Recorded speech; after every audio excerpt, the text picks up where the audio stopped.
What's up, Supercross fans? It's Blair's Breakdown from Arlington. Welcome to AT&T Stadium, home of drop calls and dropped balls. I said that joke last year, but it's really funny, so I said it again.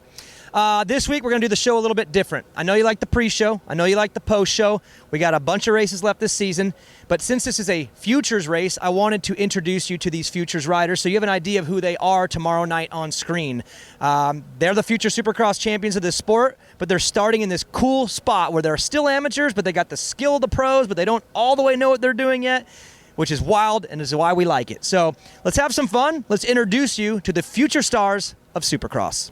All right, up first is Daxton Bennick. He won Anaheim in the futures class and honestly looked fully complete, like the complete package. Pretty good start, solid laps, no fade. Obviously, it's a short race, but still, these kids are not used to that kind of sprint. And for Daxton Bennick, I mean, he put on a show, and I saw this coming. I had a chance to actually watch him ride Supercross last August for a couple days, and it was evident right away that he was comfortable. It was easy to him. He understood the art of the jump on off, the dragon's back, the whoops. He had all of it, so I wasn't surprised to see him at Anaheim look like that. The question is what does he do now that he's got to win? Does he back it up? We ask this question every single week of Eli Tomac and Cooper Webb and Chase Sexton. What are you going to do with the next one? Can you bounce back from a bad one? Can you double down on a good one? Well, for Bennick, you won the first one. You won futures in Anaheim. What are you going to do now with new riders coming in? Riders like Evan Ferry and Mark Finnis and a list of talented amateurs that are coming in right now with him in his timeline. So I'm excited to see what he does. He's Monster Energy Yamaha Star Racing-backed rider. A lot of support. He saw what his teammate Hayden Deegan was able to do, move into the pros and have a lot of success winning a heat race, top 4 in both main events. So the question is, can Dax Bennick follow that timeline? Those two raced against each other their entire amateur career. Now we've seen what Deegan's done. Bennick's got his big win, but can he back it up in Arlington and do it again on a football stadium with a different type of track, different type of dirt, big old gnarly whoops? Can Dax Bennick do it again? That's the question. A lot of pressure on him, fast kids in the class, but man, he's got the skill set and the talent to do it. So get to know this kid. He's definitely going to be someone to watch for the future.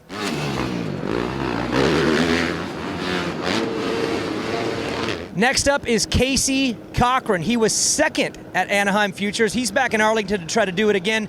Now, the cool thing about Casey Cochran is he's actually in the B class.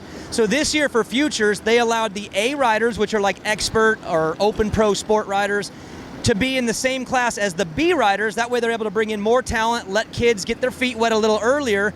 And Casey Cochran is taking advantage of that. And not only is he taking advantage of it, but he shredded at Anaheim, got second, led some laps. Some of you who watched the broadcast may have met his family, Doug and Amy, on the broadcast when we did the military appreciation video. They were both military background, which is an awesome feature. But for Casey, again, he's early in this game. He's a B rider in the intermediate class, but getting his feet wet. And at Anaheim, he looked great. Obviously, you're a kid from the East Coast. You're watching Supercross your whole life. Anaheim is this big, crazy race, all the bright lights. And to be able to go out there, get a good start, lead some laps, and get on the podium for a kid, again, who's in the intermediate class, who still has a lot of time before he turns pro, it's pretty awesome. Today in Arlington, he was 4th fastest out of everybody. And again, he just looks complete. He's competent. You can tell by the way he races, he understands what he's doing, yet he's still young and inexperienced and still has moments with little mistakes here and there, little issues, but that's okay. That's part of this process. But I thought he looked great in Arlington, and just like Dax Bennick, the question is, can you do it again? Can you be on the podium again? Can you race your way to the front again?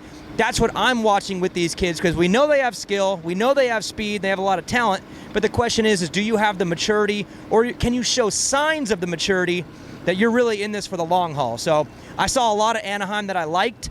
I think he's going to be great here. He's going to do Glendale. I think he's going to do Salt Lake City.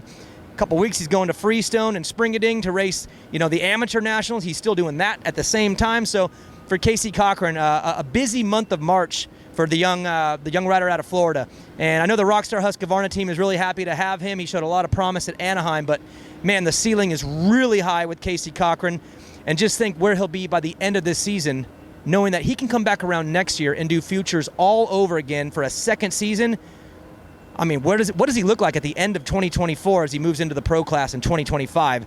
Again, the sky's the limit. I think the ceiling is really high with him, and what he's shown already it's pretty ridiculous, honestly, for someone that doesn't have that much experience doing Supercross. So very impressive, but can you back it up? Can you get on the podium and do it again? We'll find out tomorrow.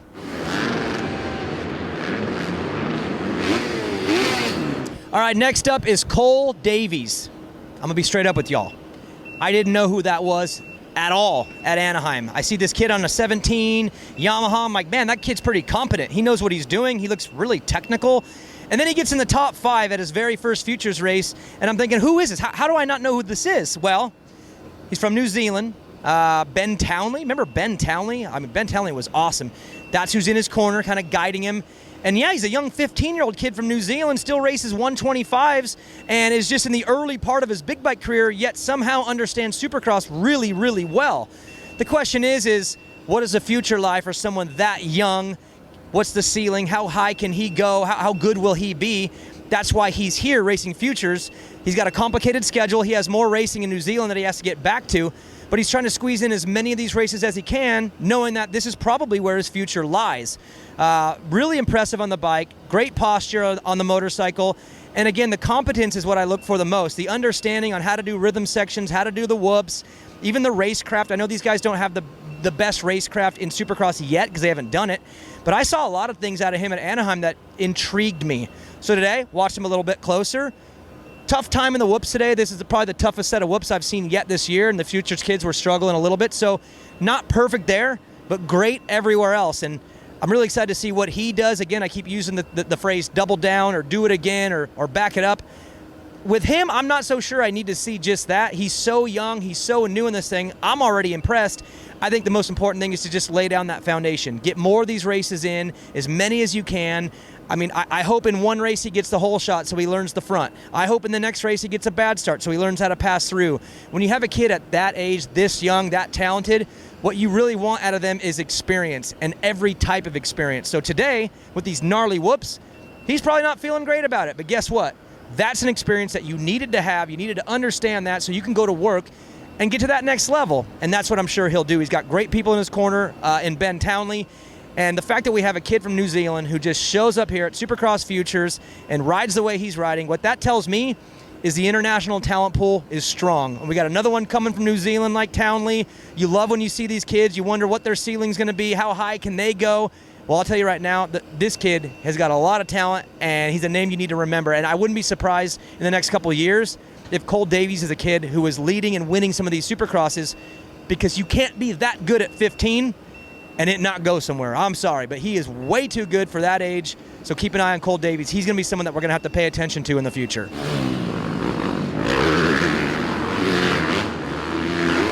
All right, I keep talking about how gnarly the whoops are, so I obviously need to show you that. That'd be fair, right? Track crew right now, they're getting to work. Just got done with press day and Futures qualifying.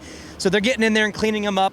They started super, super massive this weekend, knowing that the dirt is soft, it's going to break down, they're going to shrink throughout the entire weekend.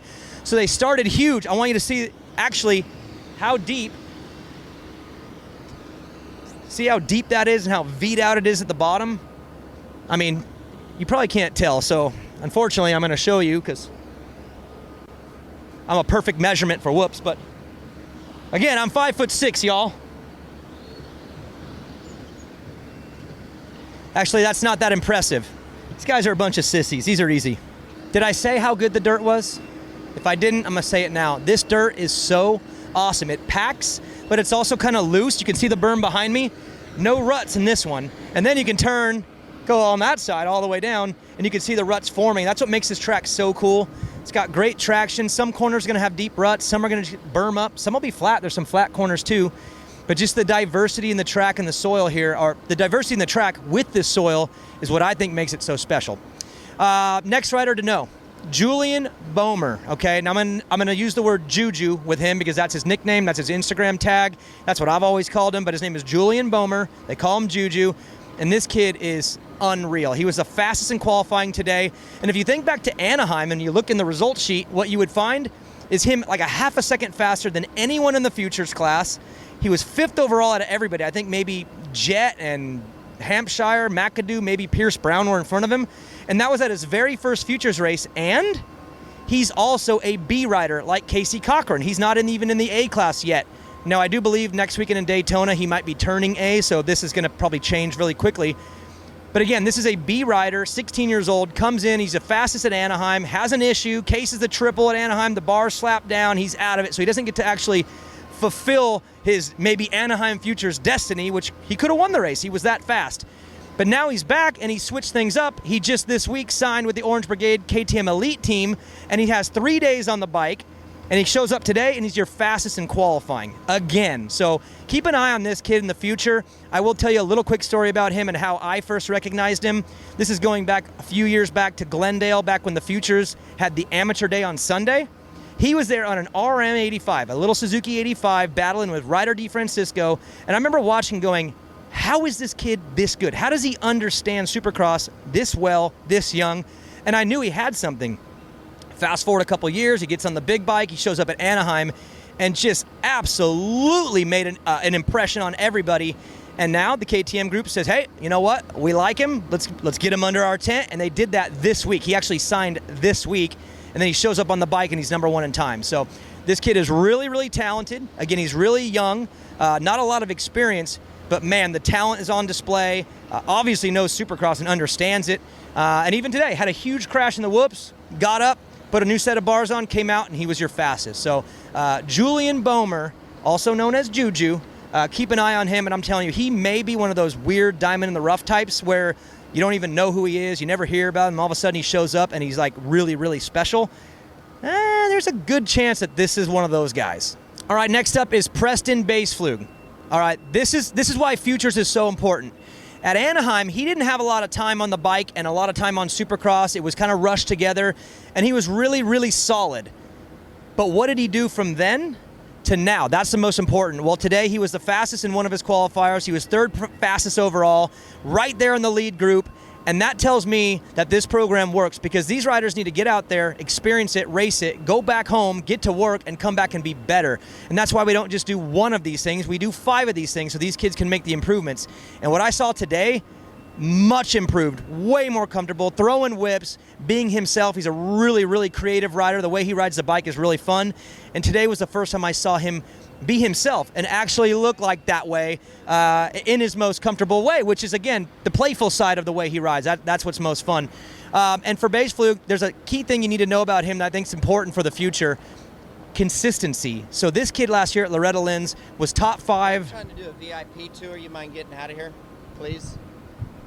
Hi, everybody. Ricky Carmichael. I know you're the chosen one. You're the fans' favorite toy here. So, but I'm trying to. Yeah, you're like a Spin Master toy. Yeah, a Spin Master toy. You're the favorite toy of the fans. So, but I'm trying to take care of these beautiful VIP people we have right now, giving them, telling them what to watch for tomorrow on tomorrow's broadcast. And what are we watching for tomorrow? Specifically, tell them to do is go watch some old video of Daniel Blair racing Supercross, and whatever he does, you want to do the exact opposite. So that's what I start with. So. Was it this stadium that you hit the boat? Or was that other stadium? Almost hit the boat. Get your facts right. I think he hit the boat. Ricky Carmichael, everybody. I don't even know what I was talking about. I know what I was talking about. Preston Bassflug. Look at what just happened here. What just happened? There's a lot of jumps on this track. You couldn't have picked a different one? No, well, we wanted to come to the middle of the section so I could really give them the bird's eye view. Tell me where I can go where I won't interfere with your tour. How about like out in the parking lot? Let's start there. Just stay here. The Ricky Carmichael Comedy Tour continues, folks, next Tuesday night at the local bar. Don't you have another gig you got to go to? I mean, yeah, I'm trying to get to it. If you would stop talking to me, I could get to my next obligation. Popcorn machine needs a refill. Okay, all right. Well, go get your popcorn. All right, guys, I'm back, and I'm refocused. What I was going to say about Preston Bassflug is consistency, okay? I'm gonna go back in time a little bit. Loretta Lynn's last summer, that kid didn't miss one top 5 all week, which is super hard to do. And then I go into a deeper dive into who he is. Never has been outside of the top 10 at Loretta Lynn's ever in his entire career. So that's something that's really hard to teach, is the consistency. Be there every week, be the same guy, like just don't be too high, don't be too low. So now when I see him come out here and be a lot faster, a lot more comfortable, you mix that with the consistency, and now all of a sudden you have all the traits to be something special. So very impressive what he was able to do from Anaheim and then back here at Arlington just a couple weeks later. And if he can take that consistency, the skill, obviously the hard work, which he's showing, you put that together, The next thing you know, he's on the gate for a real Supercross, and he's on the podium, and then you'll really know who he is. But start getting to know him right now. That's Preston Bassflug. All right, next up is Evan Ferry. Do you remember the name Ferry? If you don't know the name Ferry, it means you're a new fan, because his dad, Tim Ferry, is an absolute legend. He's a 125 Supercross champion. In fact, go back in the history. My good friend Ricky Carmichael didn't have a lot of success his first year in the 125s, thanks to Tim Ferry, who beat him. That one's for you, Ricky. That's all I can slap back. I can take one shot at him. That's his rookie year in the 125. That's all I got. Tim Ferry's son is Evan Ferry, Little Red Dog, and you might remember him from Monster Cup a couple years back. He won the Super Mini class against Chance Hymas and Gavin Towers and a few other really fast kids. So he understands Supercross. If you follow him on Instagram, you know he understands Supercross. He's been riding it his whole life, and it comes very natural and very easy to him. So it's awesome to see him here at Futures. He didn't get a chance to race Anaheim because he was coming off of a surgery in the offseason, so didn't have enough time on the bike, but he is now here, ready to go at it. And look, my opinion, this kid's got a really, really bright future. Again, when you have a dad like he has, that has a lot of experience, and then you have a lifetime of Supercross riding under your belt, you got good people around you. I mean, obviously, those are the combination of pieces you need to be successful. But when I watch him ride the bike, such a great understanding of Supercross, very strong on the motorcycle, aggressive in the right spots, cautious in the right spots. And of course, he's still young, he's still new. This is his first Future, so you might see some things where you're like, oh, I don't know, he's still young, he's still making mistakes. That's part of it. That's the best part of it. We get to watch these future stars when they're a little bit messy. And I can't wait to see tomorrow night what Evan Ferry does with this roster of guys he has to race against. And you're probably going to see a bunch of silly stuff from all these guys, and that's the best part for me, because, man, I think about Tomac and Sexton and all these guys. Like, look how good they are. They didn't have Futures. They had to come and drop right in the pros. They didn't have a chance to go and get their feet wet first for a year or maybe 2 years and then turn pro.